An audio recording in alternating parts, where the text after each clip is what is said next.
आदाब। Hello friends, आज हम तैयार करेंगे एगलेस चॉकलेट केक इन माइक्रोवेव, जो कि बहुत ही आसानी से बन जाता है। घर में सबके ज़्यादातर घरों में माइक्रोवेव रहता है, तो आप आसानी से इसको माइक्रोवेव में तैयार कर सकते हैं। अगर आपके घर में माइक्रोवेव नहीं है तो उसका भी मैं आपको ऑप्शन बताऊंगी कि आप बिना माइक्रोवेव के, बिना OTG के किस तरह से घर में तैयार कर सकते हैं। घर के पतीले पे, गैस पे आप इसको तैयार कर सकते हैं बहुत ही आसानी से। और जो इंग्रेडिएंट्स हैं आपको आसानी से मिल जाने वाले हैं। ऐसे कोई मैंने खास इंग्रेडिएंट्स में नहीं डाले हैं जो आपको नहीं मिले। एगलेस चॉकलेट केक इन माइक्रोवेव के इंग्रेडिएंट्स आप देख लीजिए। सबसे पहले हम टिन तैयार करते हैं। जब भी हम बेकिंग करते हैं सबसे पहले हमें टिन तैयार करना होता है। तो आप कोई भी टिन ले लीजिए, उसके ऊपर आप बटर पेपर या पार्चमेंट पेपर लगा लीजिए। उसके बाद इसकी ऑयलिंग कर लीजिए। मैंने इसमें ऑयल डाला हुआ है तो इसमें पूरे में मैं लगा लूँगी और उसके किनारों पर भी हम लगाएंगे। ठीक है, तो यहाँ पर मैंने किनारों पर भी लगा लिया है। इस तरह से आप पूरे में लगा लें और हल्का सा हम मैदा ले रहे हैं और इसके ऊपर किनारों पे डस्ट कर देंगे। नीचे तो बिल्कुल ही नहीं चिपकेगा क्योंकि हमने पार्चमेंट पेपर लगा लिया है। बस साइड पे हम थोड़ा सा मैदा लगा देते हैं तो ये हमारा पूरा तैयार हो गया है। ठीक है, इसको हमें किनारे रख देते हैं। माइक्रोवेव को मैंने कन्वेक्शन मोड पे 10 मिनट के लिए प्री हीट करने के लिए रख दिया, यानी कि उसको पहले से गर्म करने के लिए रख दिया है। तो मैं आपको इंग्रेडिएंट्स दिखा देती हूँ। 1.5 कप मैंने मैदा लिया है, 1 cup plus 1 table spoon powder sugar है ये, 1/4 कप मैंने कोको पाउडर लिया है, 1 कप मैंने पानी लिया है। इन दोनों में पानी है, दोनों मिला के 1 कप है। 6 टेबल स्पून मैंने ऑयल लिया है। बेकिंग सोडा है 1 टीस्पून, सॉल्ट है 1/2 टीस्पून, विनेगर है 1.5 टीस्पून। तो इसको हम एक किनारे कर देते हैं। अब मैं बोल में सारे इंग्रेडिएंट्स डालती जाऊंगी, आपको दिखाती जाऊंगी। सारे लिक्विड इंग्रेडिएंट्स हम पहले डालेंगे। पानी नॉर्मल रूम टेम्परेचर वाला है। सिरका, ऑयल। अब इनको पहले थोड़ा सा मिक्स कर लेते हैं। मैंने एक छन्नी ले ली है, इसमें सारे इंग्रेडिएंट्स हम डालेंगे। सबको छान के डालेंगे। मैंने नमक डाला है, मैदा डाला है, बेकिंग पाउडर हो गया ये, कोको पाउडर। पहले इतना मिक्स कर लेते हैं।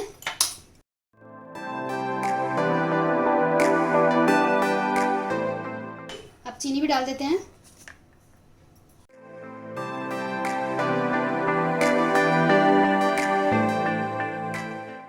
अगर आप पाउडर शुगर नहीं ले रहे हैं, मोटी वाली चीनी ले रहे हैं, तो आप पहले उसको पानी में घोल लीजिएगा विस्कर की मदद से, चला चला के, ताकि वो उसका चीनी घुल जाए। उसके बाद आप ये वाले इंग्रेडिएंट्स डालिएगा।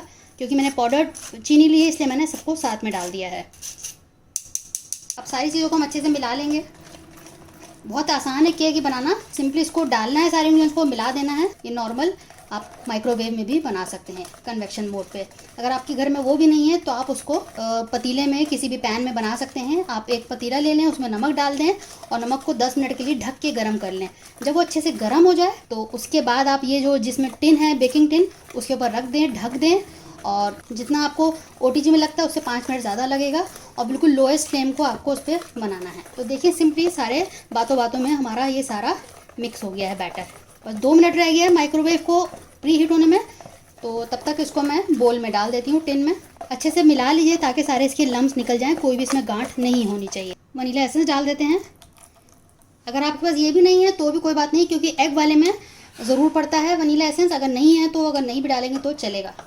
तो अब सारी चीज़ें हमने डाल दी हैं। बस ये अच्छा इसके खुशबू आती है, उसके लिए ये डाला जाता है। देखिए कितना बढ़िया सा इसकी कंसिस्टेंसी आ गई है। आप इस तरह से इसको तैयार कर लें। इसे पोर कर देते हैं। अब इसको ऐसे टैप कर देते हैं ताकि इसमें जितनी भी एयर है, बबल्स हैं, वो निकल जाए। देखिए आपको एक आध बबल्स दिख रहे हैं तो ये निकल जाएंगे। सारे बबल्स निकल गए हैं। अब इसको हम माइक्रोवेव में रखेंगे। अब हमारा जो माइक्रोवेव है प्री हीट हो चुका है। अब इसको हम रख देते हैं अवन में। दोबारा से कन्वेक्शन मोड करेंगे तो अब इसका हम टाइम सेट करेंगे 20 मिनट और ये 30 मिनट। अगर 30 या 35 मिनट करना है तो इसे 1 मिनट बढ़ाएंगे। अब इसको मैं स्टार्ट बटन दबा रही हूँ और 25 मिनट बाद मैं इसको दोबारा देखूंगी। बीच में आप इसके ग्लास से आप देख सकते हैं कि हुआ है कि नहीं हुआ है। और 25 मिनट में एक बार मैं खोल के चेक करूँगी। अगर हो जाएगा तो मैं इसको 25 मिनट में ही निकाल लूँगी। तो आप देखें टाइम शुरू हो चुका है। तो ये हमने केक निकाल लिया है। इसको 28 मिनट में मैंने निकाला, लेकिन मेरे से थोड़ी सी गलती हो गई। इसको मुझे 25 मिनट में निकालना चाहिए था, क्योंकि 3 मिनट ज़्यादा हो गया। तो ये इस तरह से थोड़े से इसमें क्रैक्स आ गए। तो कोई बात नहीं है, क्योंकि इसकी हम गनाश लगाएंगे, इसमें टॉपिक्स लगाएंगे तो ये सारा छिप जाएगा। कोई दिक्कत की बात नहीं, लेकिन टेस्ट में ये बहुत बढ़िया है। तो इसको हम डीमोल्ड कर लेते हैं। इसको किनारों से इसको पहले इस तरह से बटर नाइफ से अलग कर लेंगे। और अब इसके ऊपर मैं एक प्लेट पलट के इस तरह से निकाल लेंगे। देखिए कितने बढ़िया तरीके से निकल आया, क्योंकि हमने ये लगा रखा था इसकी वजह से। देखिए बिल्कुल भी नहीं चिपका है, कितना परफेक्टली निकल कर आ गया है। अब दोबारा से इसको हम वापस इसी तरह कर देते हैं। इसका गनाश हम तैयार कर लेते हैं। उसके लिए मैंने ये हाफ कप कोको पाउडर लिया है और हाफ कप ही मैंने ये चीनी ली है, क्योंकि मेरा 2/3 कप है इसलिए मैं इसमें हाफ कम लिया है। 1 कप मैंने दूध लिया है, वनीला एसेंस का इस्तेमाल करेंगे। ये मेरा होममेड बटर है तो 1 टेबलस्पून मक्खन का इस्तेमाल करेंगे। और ये 2 टीस्पून मैंने कॉर्नफ्लावर लिया है और 1 चुटकी मैंने ये नमक लिया है। सारी चीज़ इसमें डाल देते हैं। कोको पाउडर, मैंने एक सॉस पैन ले लिया है, चीनी और ये कॉर्नफ्लावर, सारी चीज़ें मैंने डाल दी हैं, बस मक्खन नहीं डाला है और नमक ये डाल देते हैं। अब सारी चीज़ों को पहले अच्छे से विस्क कर लेंगे। अब थोड़ा सा इसमें हम वनीला एसेंस डाल रहे हैं। मिक्स कर लिया है मैंने और इसको एक किनारे रख देते हैं। क्या करेंगे हम इसको बिल्कुल लेवल में कर देंगे, क्योंकि ये हार्ड शेप है और नीचे इसको थोड़ा सा ये जो हो गया है इसको हम लेवल में करेंगे। इसको थोड़ा सा हमें काटना पड़ेगा। तो इस तरह से हम, आप देखें थोड़ा इसको मैंने इवन कर दिया है। इसका गनाश तैयार हो जाएगा। मीडियम फ्लेम पे इसको हम कुक करेंगे जब तक ये गाढ़ा नहीं हो जाता, और इसको लगातार हम चलाते हुए करेंगे, इसको छोड़ेंगे नहीं। तो आप देखिए धीरे धीरे ये गाढ़ा हो रहा है। खाना हम अभी नहीं डालेंगे, थोड़ी देर में डालेंगे।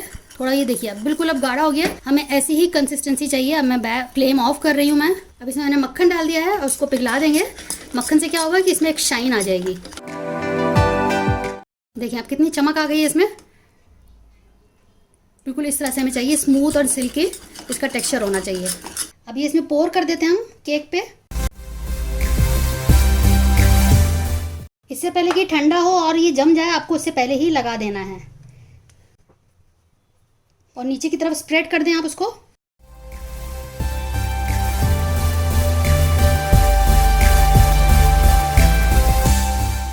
तो आप देखें हमने गनाश लगाने के बाद चॉकलेट को शेव करके, जो नॉर्मल सी चॉकलेट जो आप बच्चे खाते हैं उसको शेव करके यहाँ पे इस तरह से लगा दिया है। ऊपर से चेरी और ये वॉलनट और एक ड्राई कीवी मैंने लगा दी इसको सजावट के लिए। आप अपनी क्रिएटिविटी दिखा सकते हैं। आपको जैसे भी इसको डेकोरेट करना हो आप कर सकते हैं। अगर जो भी आपके पास अवेलेबल है, बादाम, काजू, किशमिश, किसी भी तरह आप इसको बना सकते हैं। घर में ईजिली इस तरह के बढ़िया से केक, चॉकलेट केक तैयार हो जाते हैं। एगलेस केक है जो कि आपने माइक्रोवेव में बड़ी आसानी से तैयार कर सकते हैं। तो बनाइएगा, फीडबैक ज़रूर दीजिएगा। हमें आपके फीडबैक का इंतजार रहता है। अगली बार मिलते हैं किसी नए रेसिपी के साथ। तब तक के लिए शुक्रिया। देखते रहिए शहनाज दस्तरखान।